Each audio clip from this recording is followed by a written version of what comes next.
¿Qué tal? ¿Cómo están ustedes? Nos reencontramos en este espacio en que nos sumergimos en poder conocer de alguna de las alternativas que tenemos de la literatura, del periodismo de investigación, y en este caso es el último libro del periodista Rodrigo Fluxá, Corazón Partido, y probablemente ustedes vieron una imagen que llama bastante la atención y vamos a entender por qué. Está obviamente junto a nosotros Rodrigo, muy bienvenido. Hola, muchas gracias. Destacado periodista, se ha ganado varias veces premios, también por estos días detrás de podcast, como ¿Quién mató a Naku? Muy recomendable. Y en los guiones de varias series, como el caso de Viviana Heger, entre otros. Así que gracias por estar junto a nosotros. No, muchas gracias por la invitación. Bueno, yo partí un poco presentando tu libro, Rodrigo, hablando de esta imagen. Y esta fue la imagen que también te llamó a ti la atención en una publicación hace varios años, 10 o 12, puede ser. El incluso. 2012 fue, hace 12 años. 2012. Que es la imagen que se publicaba para dar con la identidad de una persona que probablemente había fallecido en el contexto de la dictadura, pero que a ti te hace como probablemente un clic, que hay una historia que tienes que buscar. Sí, inicialmente ni siquiera sabía que era la dictadura.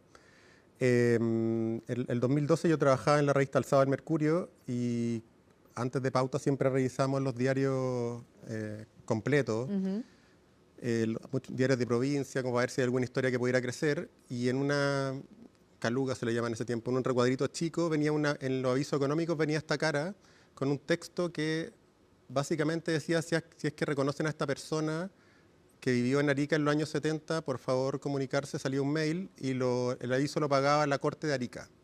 Algo que igual es llamativo, no es usual que eso pase. Es poco usual, pero lo que era más inusual es que en general los retratos hablados son para buscar a algún culpable. Siempre es como esta persona es peligrosa, Exacto. Merodea tal barrio. No una víctima. No sabía ni siquiera si era una víctima, pero el tono era ya raro. Y era rara la foto, porque no es una foto, tampoco es un dibujo, era algo entre medio. Era en papel de diario, además que era difícil de saber qué se trataba. Llamé obviamente a Arica, bueno, no obviamente, llamé no sé por qué, porque no tenía ningún dato yo, era para saber de qué trataba. No me dieron datos inicialmente, pero con el tiempo, 2 años después pude ir a Arica y me enteré de la historia detrás de esta foto. Me contacté con una detective que estaba investigando un caso y me dijo que el 2010 estaban tratando de establecer cuál era como el equipo represivo de la dictadura en Arica. Antes de la CNI, antes de toda, cuando ocurre el golpe, no es que la CNI se expande por Chile. Hay unos años que en cada ciudad tiene unos equipos de inteligencia. A este marino le tocó participar en ese equipo de inteligencia y no lo acusaban de nada. Fueron a hablar con él solo para ir chequeando de qué era el equipo. Fueron a hablar a Talcahuano. Este marino ahora era un pastor evangélico. Sí. Y apenas lo contactan, él dice, te estuve esperando toda mi vida que vinieran a buscarme. Él mismo de alguna manera, más allá de una situación puntual, entrega su testimonio y reconoce un crimen. Claro, era una entrevista de rutina. Primero les dice esto, los policías siempre quedan ahí como expectantes a ver de qué se trata. Y después él empezó a contar que en el año 74, 75, no se acuerda, habían pillado a un homosexual con un soldado en una garita a los pies del morro teniendo sexo. Sí. Al soldado le sacaron la cresta, lo dieron de baja y al homosexual lo detuvieron y lo llevaron a la casona de esta inteligencia de este grupo que se había armado. Y que cuando llegó ahí, contaba el marino, le preguntaron al jefe que qué hacían con él, a su jefe, que era un militar, y el jefe dijo, bueno, esta persona no va a cambiar, es homosexual, está pervirtiendo a los conscriptos, así que matémoslo. Y salieron por la salida sur de Arica, a una cuesta, a unos piques mineros, lo desvistieron al detenido y el marino dijo que él le disparó la espalda, en la nuca. Obligado, dijo. Y que la única persona que él había matado había sido ese homosexual y que siempre se arrepintió y que si él tenía que pagar por algo, iba a pagar por eso. Sí. Los detectives quedaron muy sorprendidos e incrédulos, porque era una persona de edad, entonces pensaban que podía estar con algún problema de Alzheimer, porque es muy inusual. Primero, no había ningún dato de que hubieran habido muertes de homosexuales por ese sentido. Segundo, ese asesinato no estaba en ningún radar. Estamos hablando 43 años después. Son cosas muy, muy raras que ocurran. Pero fueron a estos lugares, el marino los guió y efectivamente había un cuerpo con un disparo en la nuca. Y esa es una historia que tú publicas cuando estabas en la revista El Sábado y comienza toda una búsqueda que tú muestras acá de lo que fue también un llamado telefónico de las familias que posiblemente reconocían este rostro cuando tú cuentas esta historia.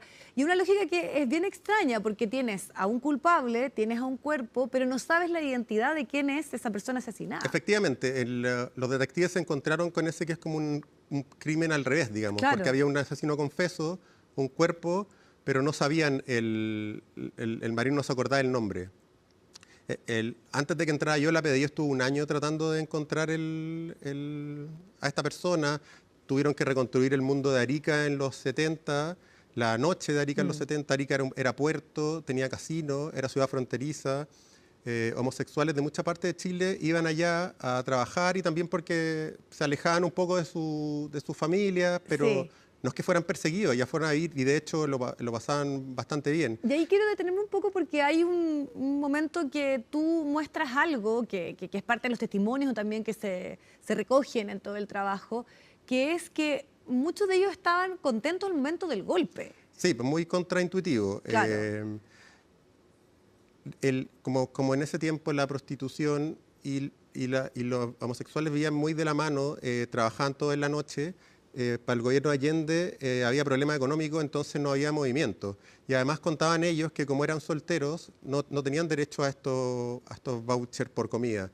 Entonces, cuando ocurre el golpe, contaba uno que hablamos nosotros que conoció a estas víctimas, decía que celebraron, pero contaba igual 3 semanas después nos estaban metiendo todo un camión hacia el desierto. Que es un poco también lo que ustedes trabajan como una tesis en específico, porque además también quiero mencionar que tú estás presente en este libro, que no pasa en otros los que tú has hecho, donde está tu investigación, también tu frustración muchas veces cuando no dabas con la identidad de este cuerpo que había aparecido en el norte, y en poder ver si esto era un caso único o habían otras situaciones similares. Claro, pero fue muy fortuito, porque cuando los policías terminaron esta reconstrucción y no dieron con el nombre, como última señal de humo, publicaron estos 2 avisos en La Tercera y en La Estrella Arica, un día. Yo vi ese aviso, publiqué esta nota en la revista El Sábado con esa cara muy destacada, pensando que a lo mejor podía pasar algo, y 2 días después me llega la secretaria le dejan un papel y me dicen que quieren hablar contigo. Yo lo llamé y me dijo, yo conozco a esa persona, yo crecí con él en Arica, mi tío, que era el doctor Bustamante, era mayordomo en la casa, me mandó una foto por WhatsApp de él con esta persona, que no se parecía en nada al retrato, que no es un retrato, ahí podemos hablar de eso, pero me dijo, yo le dije, yo estaba muy impactado, habían pasado como 5 años y ya parecía, quedábamos con quién era la persona que estaba al fondo del pique. Le pregunté cómo se llamaba y él me dice el corazón partido. Sí. Y yo le pregunté por qué. Me dijo, no, porque en una riña le habían clavado un cuchillo en el pecho y mi tío, el doctor, de hecho, le salvó la vida en el hospital y lo llevó a trabajar a la casa. Yo llamé a la detective que hizo la investigación previa con la que ya tenía algún tipo de relación y lo más raro es que ella me dice, a mí también me llamaron y una familia en Quilpué dice que también es un hermano de ellos que fue a Arica y que desapareció de golpe.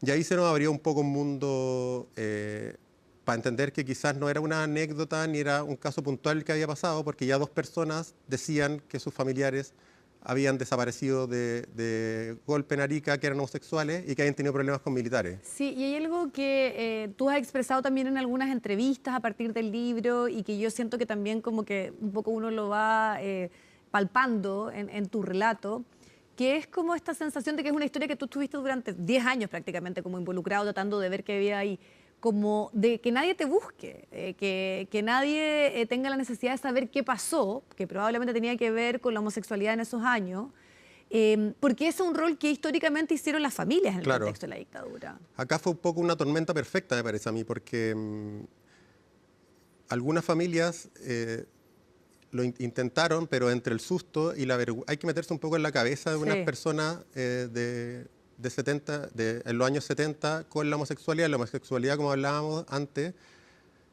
no era que la criticaran solo de los sectores más conservadores, la izquierda tampoco era afín a la homosexualidad, entonces había una vergüenza asociada. Y lo otro era, como yo te decía, era gente de todo Chile que fue allá, no habían familiares en Arica que reclamaran por ello. Y ahí se armó como es como un poco las momias en el desierto, que se mantiene como y acá se mantuvo el secreto porque no estaba el motor de la familia. Y obviamente que si no hubiera sido por este marino, que en un arranque un poco de culpa, aunque también si hubiera tenido tanta culpa, él le hubiera ofrecido su ayuda antes de que llegaran a tocar en la puerta. Pero bueno, ahí hay que ver sus motivaciones. Pero si no hubiera sido por eso, ese cuerpo estaría ahí a la salida de Arica juntando polvo, como estuvo 43 años. Y la otra familia que salieron a raíz de esto estarían todavía con este secreto enquistado, como de este tío del que no se habla, de este hermano del que no se habla, que no apareció nunca, que qué le habrá pasado. Como no tenían militancia política, tampoco su primera idea era que los detuvieron los militares. Las familias como no los reconocían como sujetos activos políticamente, no les parecía razonable eso, porque jamás imaginaron que los militares iban a salir a cazar homosexuales en Arica como lo hicieron. Ahora, esto también nos lleva a hablar un poco del rol del periodismo, porque incluso tú has dicho que sentías que había como un hastío de historias que tuvieran que ver con el contexto de la dictadura. ¿Qué te parece eso? Porque aquí tú abres algo que no había estado tan presente y de hecho acá atrás sale, estas personas no están en los informes, no están en ninguna de las comisiones que se hicieron obviamente de reparación, de justicia o de búsqueda. Entonces, seguimos necesitando poder entender qué ocurre en un contexto tan difícil como la dictadura, pero también tú mismo en tu rol o la investigación o la indagatoria dándote cuenta que son historias que hay algo extraño que sucede en los países o que está pasando en nuestro país, que es como, incluso a un año de lo que fueron los 50, como de no querer seguir escarbando. Hay un hastío que lo he palpado, digamos, siempre el comentario es como otro libro de dictadura. Yo entre que no me doy por aludido, porque no había hecho ninguno antes, y también porque yo soy muy periodista en el sentido que me encanta la novedad, ¿no? Encontré que había acá algo nuevo, encontré que habían temas importantes debajo, encontré que había una reflexión también sobre el mismo trabajo que uno hace. ¿Por qué puedo estar interesado 12 años en una cosa y por qué en esta cosa? A mí se me hace totalmente fresco, el libro está en primera persona, no está en primera persona, está en presente en el sentido de que muchas de las cosas que salen ahí no es que ni siquiera yo las leyera en expediente, es que yo las protagonicé, yo fui a hacer entrevistas con la... pero no sé, si uno pensaba hace 10 años, las cosas de las que se escuchan ahora sobre esos años serían indecibles, como se ha corrido mucho Y a tu parecer ese negacionismo, incluso el debate, que hasta hace algún tiempo atrás no estaba. Habíamos llegado a un acuerdo civilizatorio sobre lo que pasó en ese tiempo que se está esfumando poco a poco, esa es mi impresión. Se tiende a relativizar. Sí, ahora yo quizás soy muy inocente, pero encuentro que el libro es una invitación incluso para gente que puede haber estado a favor de la dictadura o que relativiza estos temas, porque es tan abierto en cómo está contado y rompe un poco con los paradigmas que esta gente tiene respecto a las víctimas de la dictadura, en el sentido de que dicen no, que quieren plata. Esta gente que está en sus casas, en unas ciudades perdidas, que no sabía lo que había pasado con su hermano.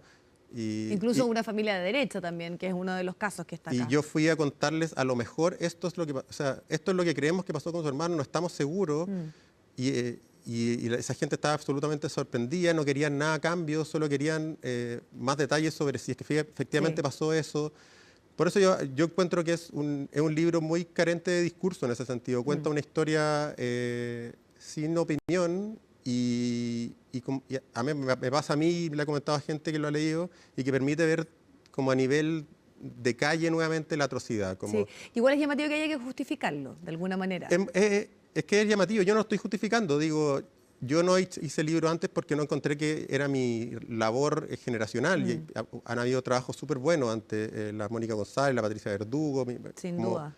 Gente muy buena. Yo en general nunca me he metido en esto hasta que literalmente me llamó sin querer, digamos. Sí.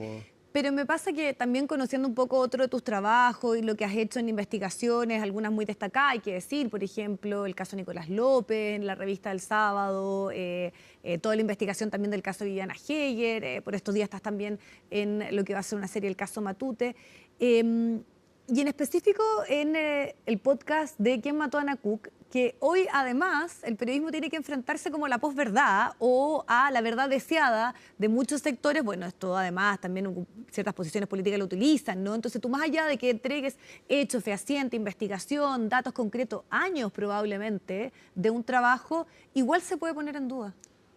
Deprimente, pues, ¿qué te voy a decir?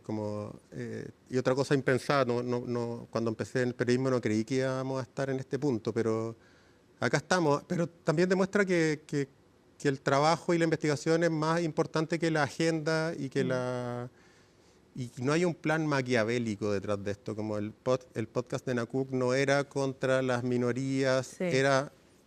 pasó acá un asesinato o no pasó un asesinato, veamos lo que hay. Revisemos todos esos hechos y todos esos Revisemos todo lo que testimonios, claro. Y si la gente sigue pensando otra cosa, bien. Y acá tampoco hay, porque es raro, porque uno de repente está como presionado de ambos lados. Acá tampoco es parte de una agenda pro LGTB, no es parte de nada, es parte de la historia de lo que pasó y está súper abierto los datos. Sí. La gente que habla... Incluso te costó también en el caso de Daniel Zamudio a ti, cuando se hace esa indagatoria, ¿no? Algunos cuestionamientos de precisamente esos grupos, ¿no? Pero, no sé, pues yo estaba haciendo el podcast de Nacuc, que se adelantó harto, o sea, el mismo podcast se hace cargo de lo que iba a pasar, porque yo sabía lo que iba a pasar, sí, estoy metido en la sociedad en que vivimos, pero al mismo tiempo yo estaba haciendo este libro y era como, bueno... Así pasa, pues a veces a la gente le gusta, otras veces no le gusta. Uno con Nicolás López me decía, no, pero qué héroe, y con esto, oye, pero sí. Es parte de la pega, encuentro yo. Sí, no me lo tomo está sometido un poco a un escrutinio que muchas veces a ratos parece delirante, pero yo ni siquiera me enojo, lo surfeo y me gusta ver las reacciones porque encuentro que igual pasan cosas interesantes. Sí, pero en la misma reflexión que estamos haciendo un poco del periodismo, y en este caso el periodismo de investigación, que antes era, podríamos decir, un pilar fundamental de los medios, tú en las últimas páginas también, en ese relato que da cuenta un poco de tu frustración de tratar de, o tu empuje de querer buscar la identidad o poder contribuir en algo, muestras también esos kioscos sin revistas, sin diarios de papel, centenares de puestos de trabajo que han desaparecido. O sea, habla también de esa crisis que hoy se vive, que no es solo de nuestro país, hay que decirlo. Grandes medios también han tenido que pedir suscriptores que puedan colaborar. Y ahí volvemos a ese punto que nos conectaba, ¿no? Que hoy las redes han ocupado ese espacio, pero no hay profesionales, sino más bien alguien que solamente me ratifica lo que yo creo. Y eso a ratos pone en riesgo también las propias democracias. Es un factor completamente, me da la impresión. Las democracias liberales, una de las partes por las que están haciendo agua es esto, es una de muchas, pero sí, el libro fueron 12 años y verlo así con distancia es impresionante también cómo cambió el país en esos 12 años, cómo cambió lo que hablamos, lo que se pensaba de la dictadura en ese tiempo, lo que se piensa ahora, lo que cambié yo, lo que cambió el oficio al que me desempeño. Probablemente yo no estaría, si ese aviso se publicara ahora, ya no existen lugares donde puedan hacer reportajes de un mes como hacía en ese tiempo. No están esos puestos de trabajo. No sé si la tercera ya no se publica todos los días, ni siquiera estaría ese aviso en el diario. O sea, permite sopesar el paso del tiempo. Lo que decías tú antes, hay gente a la que yo entrevisté en el libro, que la entrevisté varias veces y se murió en el camino sin saber lo que pasó exactamente con su hermano. El marino que dio el pie inicial también falleció. Es una carrera contra el tiempo y es lo que hace muy difícil cosas como el plan de búsqueda del presidente Boric, por ejemplo, que claro, hay como presión ya, pero busquen, encuentren, pero es muy difícil encontrar cosas nuevas después de 50 años porque estamos viviendo los últimos años de la gente que vivió eso en vivo y en directo y ya después de eso va a ser imposible. Sí, y además también con tantas otras cosas que no se conocían, como un poco lo que tú trabajas acá y que son aspectos diferentes y nuevos, que hablan de cómo hay que seguir muchas veces revisitando nuestra historia para entender también mucho de lo que estamos viviendo por estos días. Pero hay algo que tú has trabajado que conecta de otra manera, que no son los medios, sino que es la masividad, por ejemplo, del streaming o de las series o de la ficción. Como también, sobre todo cuando hablamos de casos súper emblemáticos, casos policiales que fueron súper llamativos, estoy pensando en lo de Vivian Heyer, en lo mismo que pasó en el podcast con Ana Cook, tal vez, que ahí sí tuvo una explosión más masiva, o de Matute, como en la lógica de entender esto está basado en hechos reales, pero estamos hablando de una ficción. Yo en general, sobre todo en mi última experiencia, lo he tomado igual que como hago un reportaje o hago un libro. Es decir, armo equipos de investigación grandes, como ya no se pueden armar en medios. Me han dado la oportunidad de armarlo acá y levantamos información como si para un libro o para un reportaje largo, y después cada escena tiene los mismos chequeos que tienen en lo medular, digo, en no atribuirle delitos a alguien que no los cometió, en no mancillar la honra de alguien. Se está transformando en una ventana para mostrar trabajos periodísticos también. Así me lo tomo yo en general, y hasta ahora ha funcionado. No sé cuál, tampoco quizás la solución a esto, a encontrar la nueva audiencia, no la vamos a encontrar nosotros. Supongo que va a salir en algún momento. Pero claro, la gente dice, no quiero pagar por periodismo, pero todo el mundo paga Netflix o todo el mundo paga Amazon. Entonces hay que hacerse una pregunta también de si estamos haciendo contenido periodístico para estos cerebros que crecieron en el streaming. A lo mejor no sé, yo sigo haciendo libros también, pero trato incluso que los libros tengan un ritmo rápido, que ver dónde me voy a parar, en dónde me voy a parar, en hacer técnicas de que la gente quiera ir al próximo capítulo, en que funcionen con capa sobre capa sobre capa, en que tengan giro. Porque una cosa es quejarse y la otra cosa es también tratar de buscar soluciones sobre la queja. Como activarse. Me carga quedarme en la queja nomás. No, y se nota porque además, yo te lo mencioné, es súper como uno cuando lee tus libros generalmente siente que puede estar viendo una serie, porque además, claro, estamos tan invadidos que nuestra capacidad de atención cambió, yo creo que principalmente por el celular, y se disminuye, y probablemente eso te desafía a ti el escribir, tanto series como libros, en poder hacerlo en esta lógica de los capítulos cortos, que está como hoy muy, muy instaurado. Y es bueno, no ver ese mal en el resto nomás, porque como decir, las audiencias no se concentran. La verdad es que a mí me cuesta mucho más que hace 10 años concentrarme en un libro. Tengo que sacar el teléfono de la pieza si quiero ver una película entera, porque entonces como ya, esto cambió, pero cambió para todos. No estoy yo en un pedestal diciéndole al resto, oiga, concéntrense, lean mi libro. Es como, esto te requiere tiempo, voy a hacer que sea gratificante este tiempo. Sí. Rodrigo, te queremos agradecer precisamente la posibilidad de conversar, el tiempo, a partir de Corazón Partido, es súper recomendable, pero además también de todos los otros trabajos que has hecho y un debate más general en lo que estamos por estos días en relación sobre todo al periodismo. Muchas gracias por acompañarnos. Muchas gracias. Y a ustedes también, nos vemos como siempre de pronto en una próxima entrevista.